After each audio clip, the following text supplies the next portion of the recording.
Greetings, my brothers and sisters. It is indeed an honor and a privilege to be standing here, not here in this physical location, but to be standing with you. Yes, you may be in your home, but we are collectively together on one accord. And I'm so thankful to God that technology affords us this opportunity to seek further what doth say the Lord. Our text today comes from the book of Romans. Romans, that book that Paul wrote. It was a letter that Paul wrote to a church that he did not set up.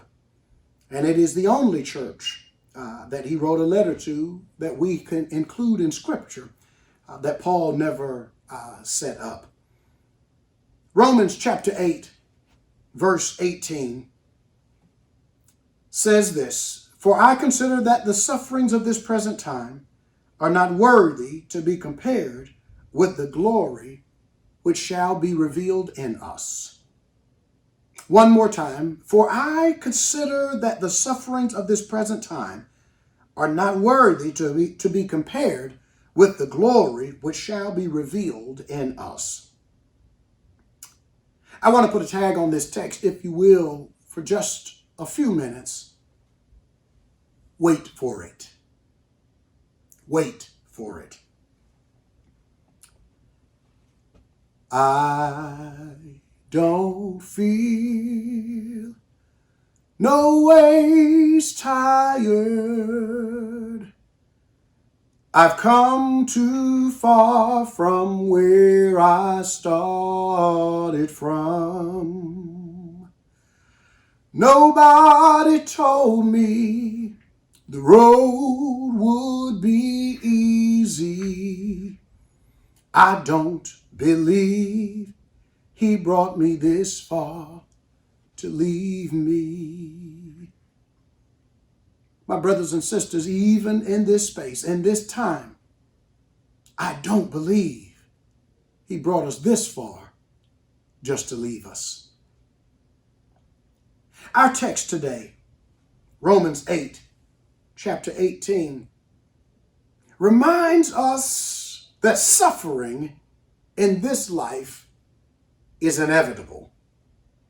And therefore, I have come on this occasion to talk to you not just about the suffering, but if you're going to get to the glory, you've got to wait for it. Nobody likes to wait. It's hard to wait when you know that there's something on the other side of the waiting.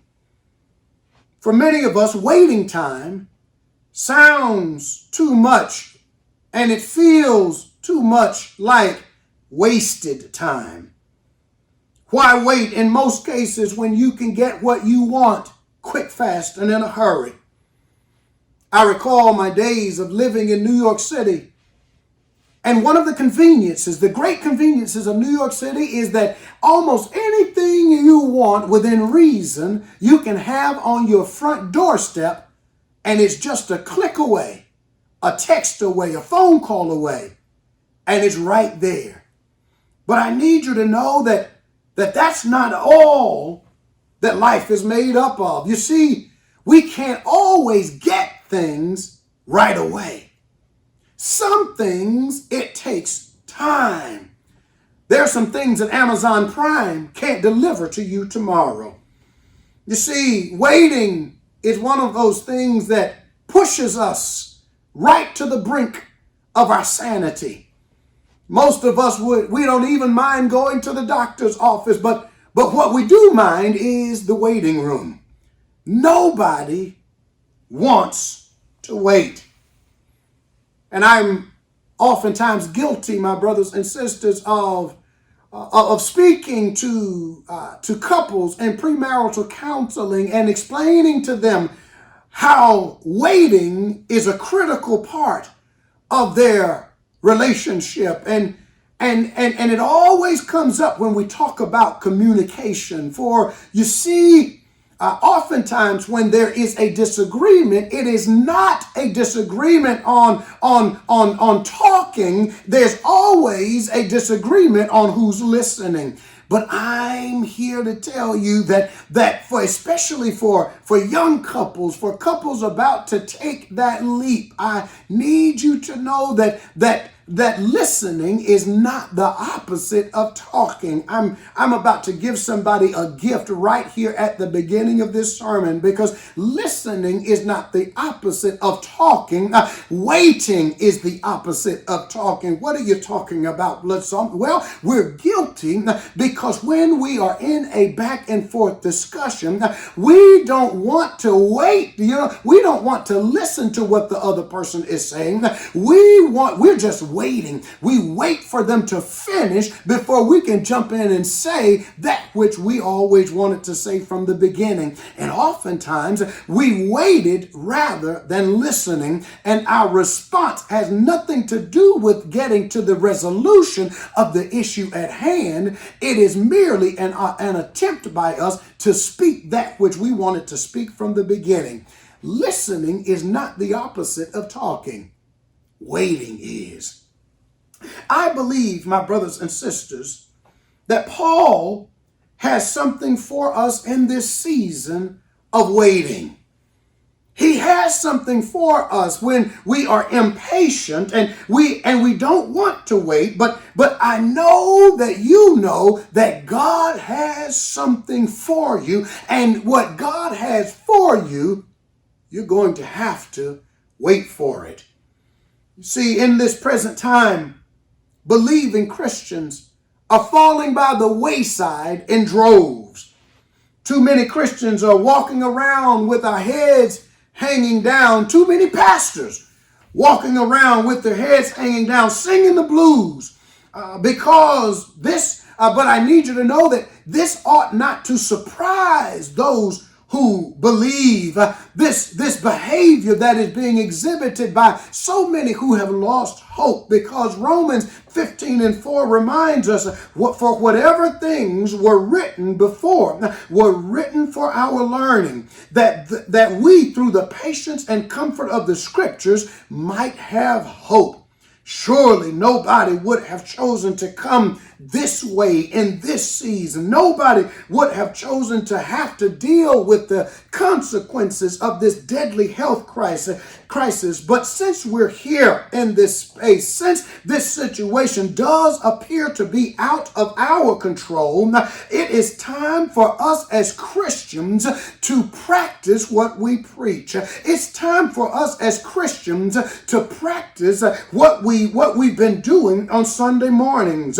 Those who come to church religiously, those who quote scriptures from can't see to can't see, those who may not be able to carry a tune in a bucket, but if you hear a hymn raise, you can sing every word.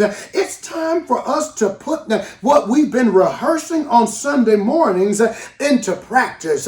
In short, my brothers and sisters, training camp is over. It's game day. If you say you believe, it's time to stop talking about believing and demonstrate what you believe. It's time to put to practice thoughts like weeping may endure for just one night, but joy is still coming in the morning. It's time to practice that we walk by faith and not by sight. It's time to put to practice things like in this world you shall have tribulation, but be of good cheer, for I have already overcome the world. It's time to put to practice things we learned in Philippians. The Lord is at hand. Be anxious for nothing, but in everything, by prayer and supplication, with thanksgiving, let your requests be made known to God, and the peace of God, which surpasses all understanding, will guard your hearts and your minds through Jesus Christ. We need to practice in this season, my brothers and sisters, casting all of our anxieties upon him, for he cares for you.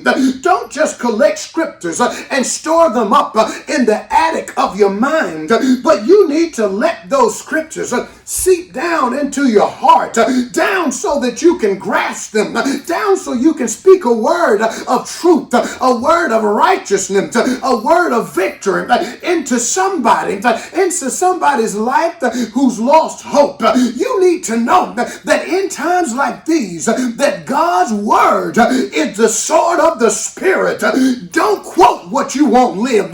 Quote the scriptures that you do live. St. Augustine, that great African father of the church, once said that if all of the scriptures were lost, Romans would suffice. Paul in Romans 8 passes through our town. He passes through our time. And we know Paul. Paul is one of those tell it like it is brothers. Paul is one of those brothers who does not mince his words. He always speaks the truth. And in our text, Paul does something that if you read too fast, you might miss the depth and the breadth of a miracle that he gives us in one verse. That verse 18 is a tough verse. In one verse, Paul counterbalances suffering on the front end with glory on the back end. Paul takes us from suffering, which is inevitable, to the glory that liberates us. And that's good stuff. But it's not the only thing we need to consider, because there's a catch. You can't go too fast from suffering to glory. Everybody is up for ending the suffering and moving swiftly towards glory. But in order to move from your suffering to your liberation, you're going to have to wait for it. You can't hurry God. It's not that kind of party. You're not the one in control. You're not calling any of the shots. If you're going to move from suffering to liberty through God's glory, I've got a note for you that you're going to have to wait for it. Somebody needs to tell somebody else in your house now that God is still in control. You're going to have to wait for your blessing. And I've got a news flash for you. For somebody who has ears to hear, somebody who wants glory, but you don't want anything to do with the suffering. Can I drop something in your spirit right now? Suffering and glory may not be comparable, but they are inseparable. I've got to say that again because there's somebody who missed what I just said. Suffering and glory may not be comparable, but they are inseparable. You can't have glory without suffering. In a real sense, I need you to get this. Write it down if you've got pencil and a paper. I need you to know that suffering is what paves the way to our glory. It is suffering that paves the road to our glory. And I know you might not buy that, but that's okay. I'm not selling it. I'm just doing like my mama taught me. Tell it like it is. You see, it's the same thing we have with joy. You can't experience joy. You can't feel joy. You can't know the heights of joy until you've known the depths of deep sorrow. The deeper your sorrow, the greater your joy. You need to know that there is joy on the other side of your sorrow. I see you didn't like that one because you don't want to mix up your joy with your sorrow. But can I also tell you that you can't profess to know peace? You can't profess to know real peace, genuine peace, until all hell has broken loose in your life. If you've never had your back up against the wall, you don't know true peace. If you've never been counted out, kicked down, left behind, you don't know real peace. You don't know peace, real peace, until you've been down and out, until you've been down the corridors of hell in your life where you were so fearful that you were going to die, but you sunk so low that you began to not fear that you were going to die. You were so low that you feared that you weren't going to die. You were fearing that death was taking too long. Suffering, my brothers and sisters, in this life is inevitable. And I can feel somebody asking, Pastor, what role do I play in moving from my suffering to my liberty? Moving from my suffering to my glory. And that reminds me of Socrates, a statement that he made during his trial, the trial for his life, not the trial of his life, but the trial for his life. Socrates made a statement that continues to echo down the corridors of time when he said that the unexamined life is not worth living.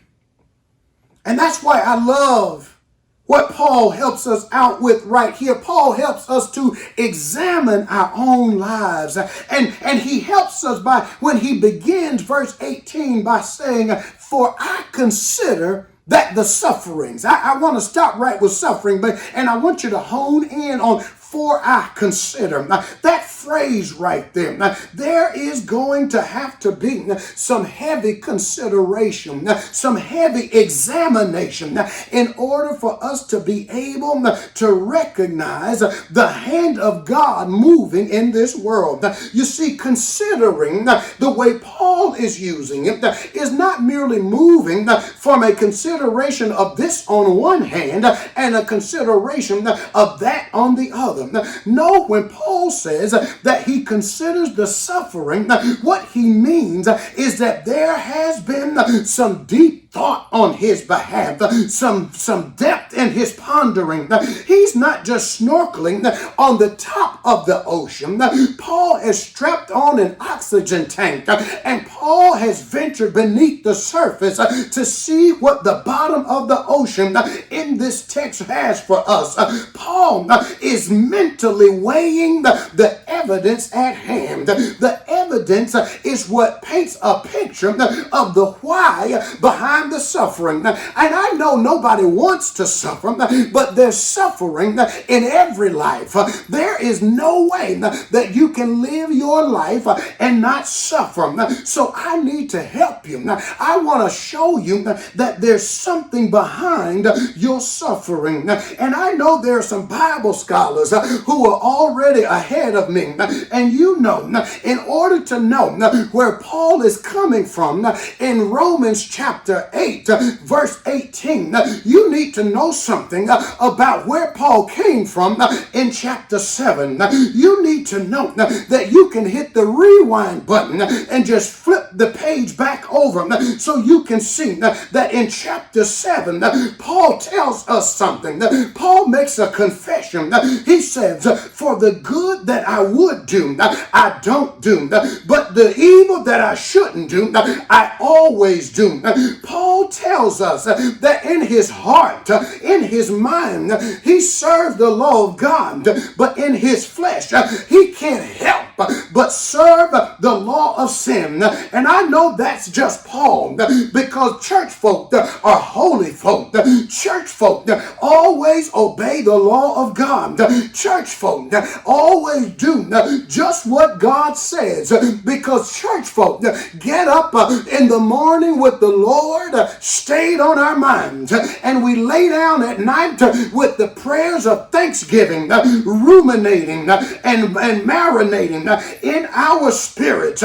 So I need somebody to know today that I'm just crazy enough, though, I'm foolhardy enough to know that there's some more depth to church folk. There's somebody who's listening to this message right now, and you heard Paul. You feel Paul. You know that Paul said something that moved you. Paul said something that exposed you. Paul might have even said something that embarrassed you in Paul's own testimony about his own sin, because you know that Paul's testimony is your testimony. Paul put your business in the street. Paul's story is your story. You know how hard it is to do the right thing, even when the right thing is staring you right in the face. What you want, and I need you to know that what you want, whenever what you want conflicts with the law of God, you ought not do it. Whenever you want to do something or go someplace, if you can't take God with you, you ought not go. If you can't pray over it, you ought not eat it. If you can't say grace over it, you ought not to drink it. Anything, my brothers and sisters, that points you against the word of God, against the law of God, I need you to know that when you embrace it, when you embrace those things that lead you down the road away from God, there's only suffering in your future. There's only sin in your future. And that's why Paul said, for I consider, Paul is not vacillating back and forth like modern day Christians. Paul is exhibiting a strong assurance. He's making a depth calculation. Paul is making a declarative statement that the sufferings of this present time, the sufferings of this present age are not worthy to be compared to the glory that God is getting ready to reveal in you. But wait, that's a lot. That's a mouthful. The sufferings of this present age are not worthy to be compared with the glory that God is about to reveal in us. That's too much too fast. So because I know that there's somebody listening to say, Bloodsaw, I'm ready to move from my suffering all the way over to my glory. But I want to caution you. There is a need for greater clarification on suffering, because I need you to know more about the why behind the suffering. I know you don't want to suffer anymore. I know you don't want to deal with it. I feel you on that. But I did some studying on this thing, and here's what I found for you. Suffering, my brothers and sisters, is inevitable. After some personal consideration, after some personal examination, Paul makes a confession. Paul says, "Oh, wretched man that I am." Suffering in this life, my brothers and sisters, is inescapable. And I know that might sound a bit masochistic, but it is what it is. There is no life on this side of heaven that is free from suffering, as suffering comes at us in a few different inescapable pathways. Can I share just a few of those inescapable pathways? And just so you know, when I say inescapable, I mean if it doesn't get you over here, or it's going to get you over there. Let me share just a couple of these inescapable ways with you, and then we'll be done. The first inescapable pathway is sin. Suffering, my brothers and sisters, comes at us because of the sins we commit. A great pastor and mentor of mine, the late Reverend Dr. Johnny McCann, he used to have a habit of saying that sin is an acronym for stop it now. Whatever it is that you're doing that is against the law of God, stop it now. Whatever you're driven to do, to say, to see, something that you ought not be doing, saying, or seeing, I want you to know, stop it now. Because sin separates us from God. Sin disappoints God. Sin means we have voluntarily chosen to turn away from God. Jesus hanging on the cross, suspended between his home in heaven and ascending earth, he suffered ridicule that he did not deserve. He was draped in the sins of the world, but it was sins that he did not commit. And in that moment, when he's draped in your sins and my sins, when he felt the presence of the Father turning away, because God can't look on sin, when he felt the presence of the Father turning away from him, that's when he could stand it no longer. And Jesus said, Eloi, Eloi, lama sabachthani, my God, why have you forsaken me? My brothers and sisters, Paul tells us in Romans 6, verse 23, that for the wages of sin is death. Your payment, my brothers and sisters, for breaking God's law in sin is death and suffering. That first inescapable pathway to suffering is paved with sin. But maybe you're a good church person and you don't sin anymore. You gave up sinning and you punched your one-way ticket to heaven and you're living your life for Christ.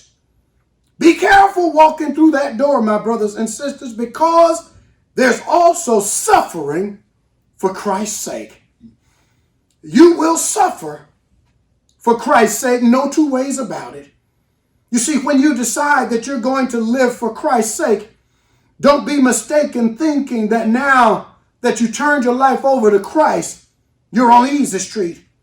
Don't think for 1 second that because you decided to follow Jesus, that your enemies are now going to be your friend, that your enemies are going to turn and run in the other direction. You see, when you decide to follow Jesus, that's when you put a bullseye on your back. That's when what you used to believe was terra firma will become the shifting sands of suffering. The friends you used to hang out with, they won't return your phone calls.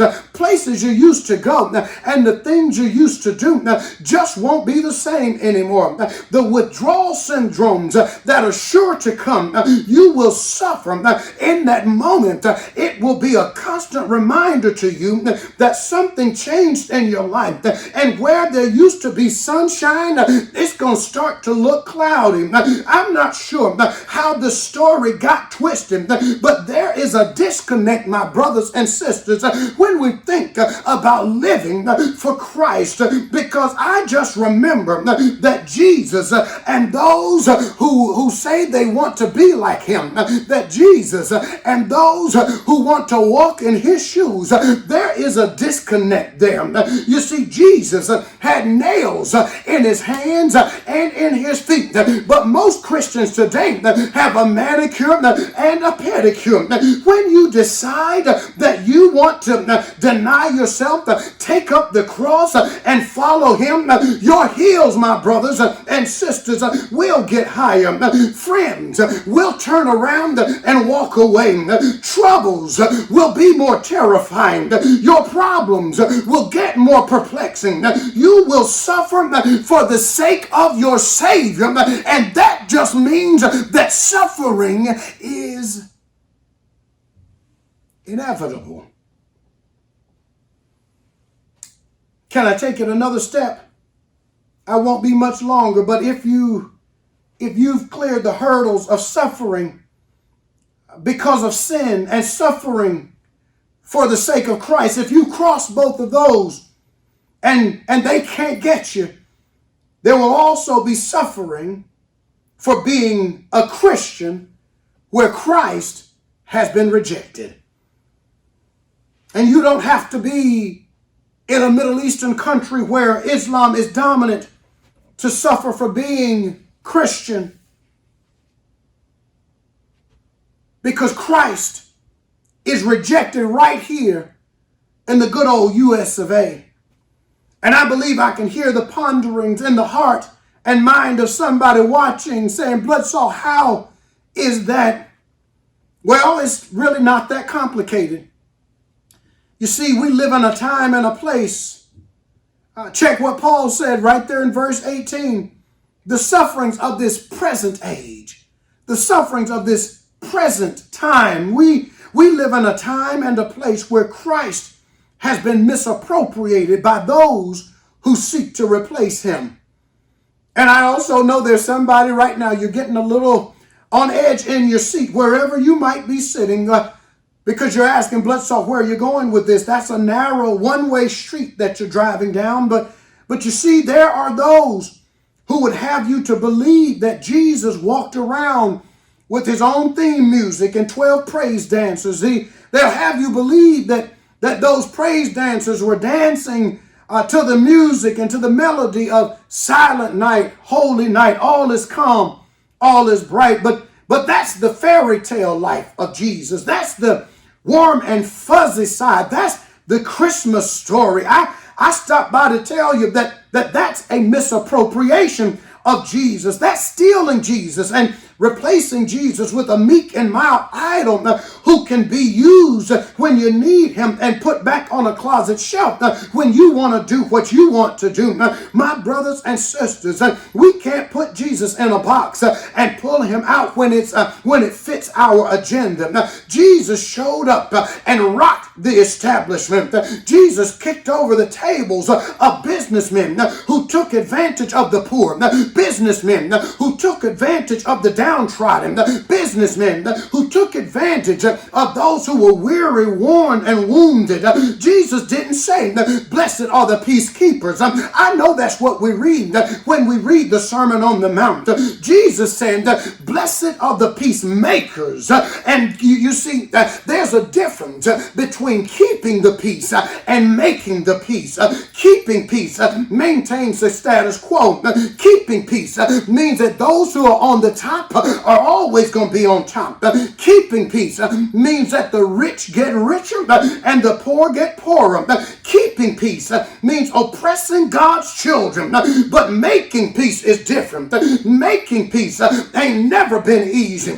Making peace makes the comfortable decidedly uncomfortable.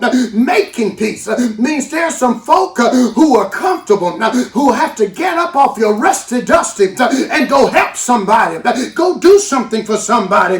Making peace brings food to the hungry. Making peace brings water to the thirsty. Making peace brings medicine to the sick. Making peace visits those who are sick. Making peace visits those who are in prison. And it has nothing, my brothers and sisters, making peace has nothing to do with profit margins. I need you to know, unless the profit that you're talking about is the PROFIT and not the PROFIT, there is something wrong, my brothers and sisters, when there are so-called evangelical preachers and pastors standing side by side with a man who puts profits over God's people. Yes, they passed a $2 trillion stimulus package, but I need you to listen to them when they speak. Words are important, my brothers and sisters. Stimulus is an economic term. It's got nothing to do with health.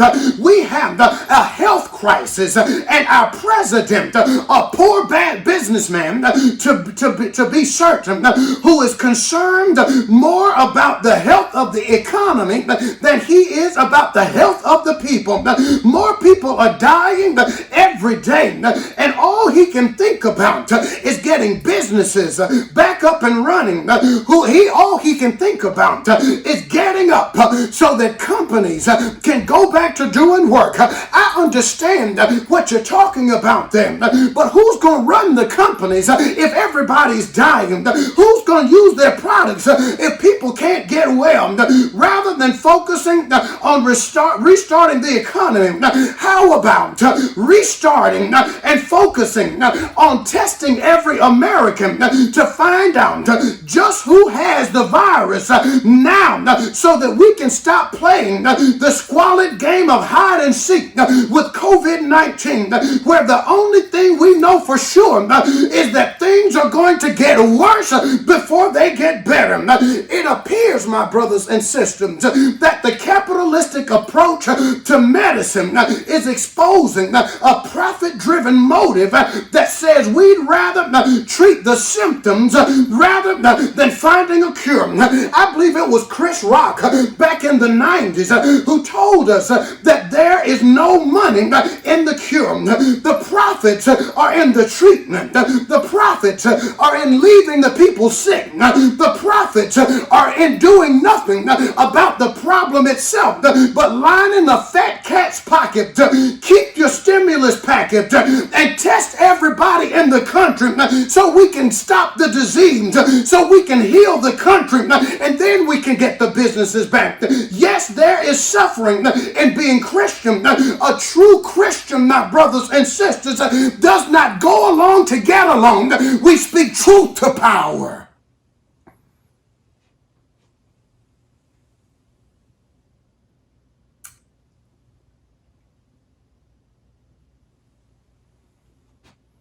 Finally,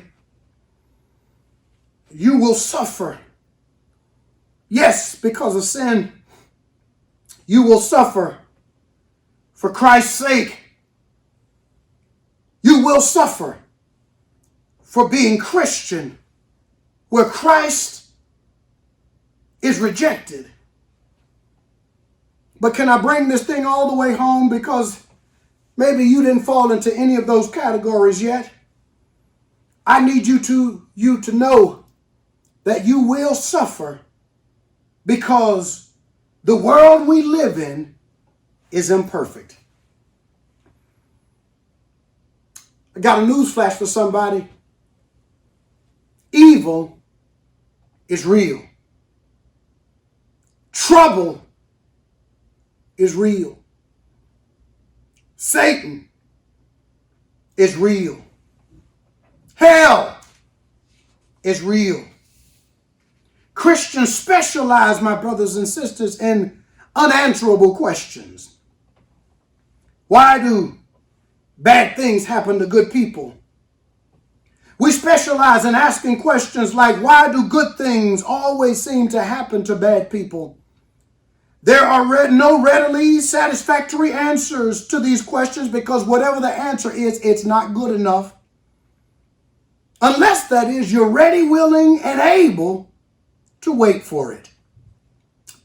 You see, there's no denying that we live in an imperfect world where indeed good things will continue to happen to people we see as bad, and bad things will continue to happen to people we see as good. But I'm so glad that while we specialize in asking questions, God specializes in answers. I'm glad that God specializes in things impossible. But if you want the answer, you're going to have to wait for it. You see, we can't explain why COVID-19 is wreaking so much havoc in the world. We can't explain why some folk keep getting blessed while other folk are not. We can't explain why natural disasters strike some places more devastatingly than other places. And while the world may be imperfect, I stand face first into the contrary winds of the world to say that we do serve a perfect God. You see, we miss that what we call blessings for some people might actually be their downfall. Never forget, my brothers and sisters, that no matter how blessed you may be, no matter what privileges you may enjoy, no matter what lot in life has propped you up, has set you up, God never blesses us solely for our own sake. God always blesses us so that we can be a blessing to somebody else. You see, we live in an imperfect world, and this imperfect world is filled with imperfect people. But we serve a perfect God, a God who can do anything but fail, a God who spoke and gave light permission to be, a God who stepped out on nothing and created everything that was ever created. So don't get caught up in the suffering, my brothers and sisters, because our suffering only paves the way to our glory. Things may not look good right now, but behind the dim unknown stands God keeping watch over his own. Suffering won't win. Suffering won't last always. Suffering is the door we must walk through so that the glory can be revealed in us. I need you to know that there's a blessing right there. That the glory is revealed and is in us. It's not outside of us. The glory that God has for us, it's not in the things of this world. The glory that God has for us is already in us. It's already in you. You need to know that what God has for you is for you, but you're going to have to wait for it. I'm done, but I need you to know that your glory, my brothers and sisters, is like baking a red velvet cake. You see, your glory isn't one of those cakes that come in a box. Your glory can't even be put in a microwave. You can't bake it that fast. No, your glory, in order to achieve it and receive it, for it to be revealed, you're going to have to wait for it. You see, you've got to gather all the ingredients for your glory. You've got to take out all of the pots and the pans. You got to take out the bowls. You got to take out the mixer, and you're going to need for baking your glory. Then you've got to mix up all of the ingredients for your glory. And be careful, mixing ain't easy because you don't want to overmix and you can't undermix. You see, your glory might come out flat. Your glory might not come out at all. But don't get ahead of yourself, because of all of these things, of all of these separate ingredients, they are already your glory, but it's going to take some time for all of your glory to come together. And I know you might want to rush it, but rushing your glory just might ruin your glory. God knows you're not ready just yet. There's more suffering you've got to go through. There's more mountains you've got to climb. There are more rivers you've got to cross, more problems to solve. But God has glory already in you, but you've got to wait for it. And I know you don't like to feel the heat, but if your glory is going to be revealed, the oven is a necessity. In fact, your glory can't be revealed without going through the fire. Make sure that you set the oven at 325 degrees, because in order for your glory to come out just right, you've got to feel the heat. But there's some good news in this. I need you to know that it's 325. It's not 450. It's not 500, because the heat is not there to burn you up. The heat is not there to broil you. The heat is there to bake you, to shape you, to mold you, to make you into what God needs you to be. And you need to know that I don't know about how your stove does it. All you got to do is check, is your stove electric or does it cook off of gas? It doesn't really matter, because you can't set a timer to know when your glory is gonna be ready. All you can do is watch for him and wait on him. Don't open the door too soon, because your glory might fall. You've got to wait on your glory. There will be days when you want to give up, but wait for your blessing. There will be times when life gets hard, but wait for your blessing. And at just the right time, God will reveal the glory that's already in you. But you've got to wait for your glory. The blessing that God has for you is already in you.